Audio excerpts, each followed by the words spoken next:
நம்மள இன்னைக்கு பல பேர் சின்னதாக சரிக்கு விழுந்தா கூட ஐயோ விழுந்துட்டோமே அப்படின்னு சொல்லி நினச்சி புலம்பிட்டு இருப்பாங்க.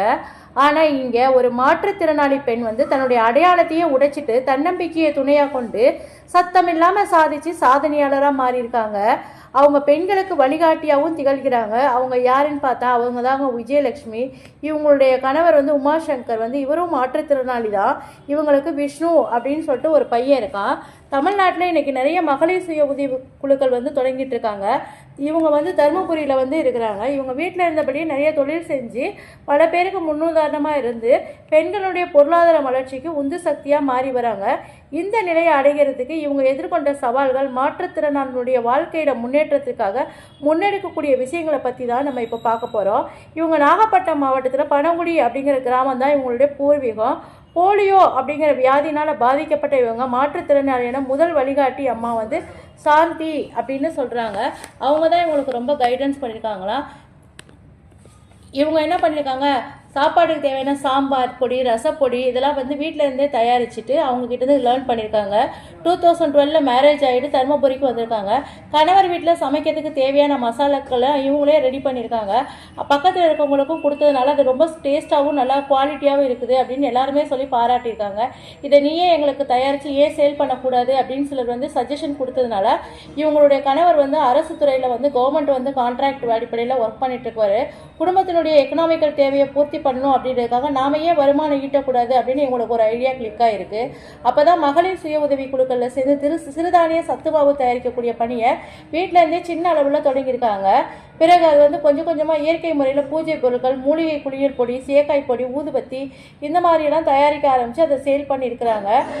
உணவுப் பொருட்கள் நம்ம பயன்படுத்தக்கூடிய அன்றாட பூஜை பொருட்களில் ரசாயனத்தினுடைய கலப்பு அதிகமாக இருக்கிறதுனால அது உடலுக்கும் சுற்றுப்புற சூழலுக்கும் பல்வேறு பாதிப்புகளை ஏற்படுத்துது. இதை தவிர்க்கிறதுக்காக இயற்கை முறையில் இவங்க நிறைய முக்கியத்துவம் கொடுத்து இந்த பொருளெல்லாம் தயாரிச்சிருக்காங்க. தருமபுரியில் ஒவ்வொரு வாரமும் ஞாயிற்றுக்கிழமையில் நடக்கக்கூடிய தமிழர் மரபு அப்படிங்கிற சந்தையில் கடந்த 5 வருஷமாக இவங்களுடைய தயாரிப்புகளை சேல்ஸ் பண்ணிட்டு இருக்காங்க. அங்கே கெமிக்கலே இல்லாமல் இயற்கையான பொருட்களை பயன்படுத்தி பொருட்களை எப்படி தயாரிக்கிறது, அதை எப்படி மார்க்கெட்டிங் பண்ணுறது அப்படிங்கிற ப்ராப்பரான ட்ரைனிங்கை இவங்க கொடுத்துட்ருக்காங்க. நிறைய கைடன்ஸ் இவங்க கொடுத்ததுனால பல பெண்களுடைய வாழ்க்கையில் விளக்கேற்றி வச்சுருக்காங்க. அது மட்டும் இல்லாமல் இவங்களுக்கு ஒரு புதிய வெளிச்சத்தையும் அந்த வாழ்க்கையில் கொடுத்துருக்குது. ரசாயன கலப்பில்லாத இவங்களுடைய தயாரிப்புகளுக்கு நிறைய வரவேற்பு இருக்குது. நல்ல ரீச் மக்கள்கிட்ட இருக்கிறதுனால இவங்க எக்ஸிபிஷன் மற்றும் சந்தையிலலாம் இவங்க அதை பார்வைக்கு வச்சுருக்காங்க. இதனால் இவங்களுடைய கஸ்டமர்ஸ் எண்ணிக்கை கொஞ்சம் கொஞ்சமாக இன்க்ரீஸ் ஆகி இன்றைக்கி மாதம் 25,000 மானியத்தோட இவங்க ₹1,00,000 கடன் வாங்கி பொருட்களை வியாபாரம் செய்யறதுக்கு ஆரம்பிச்சிருக்கிறாங்க.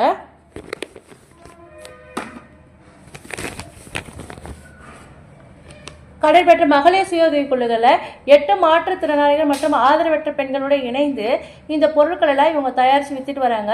தருமபுரி தமிழர் மரபு சந்தை அரசு சார்பில் நடத்தப்படும் மகளிர் சுய உதவி குழுக்கள் கண்காட்சியில் இவங்க தயாரித்த பொருட்களை காட்சிப்படுத்தும் போது சடனாக அதிகாரிகள்லாம் ஆய்வு மேற்கொண்டிருக்கிறாங்க. அப்போ அவங்களுடைய குவாலிட்டியெல்லாம் செக் பண்ணி பார்த்துட்டு அவங்களுக்கு ரொம்ப சாட்டிஸ்ஃபேக்ஷனாக இருந்ததுனால இவங்களுடைய மகளிர் சுய உதவி குழுக்களுடைய உற்பத்தி விற்பனை மையத்தில் சந்தைப்படுத்துறதுக்கு இவங்களுக்கு சான்ஸ் கொடுத்துருக்காங்க.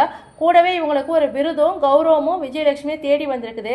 தரமான உற்பத்தி பொருட்கள் தயாரிப்பிற்காக தலைமையிலான குழு மாநில அளவில் சிறந்த மாற்றுத்திறனாளி மகளிர் சுய உதவி குழுவாக தேர்வு செஞ்சுருக்காங்க. இவங்க கடந்த ஜூன் மாதம் சென்னையில் நடந்த விழாவில் மணிமேகலை விருதுன்னு ஒரு அவார்டு கிடச்சிருக்குது. அதுக்கு ₹1,00,000 பணமும் ப்ளஸ் ஒரு கிஃப்ட்டும் கொடுத்துருக்காங்க.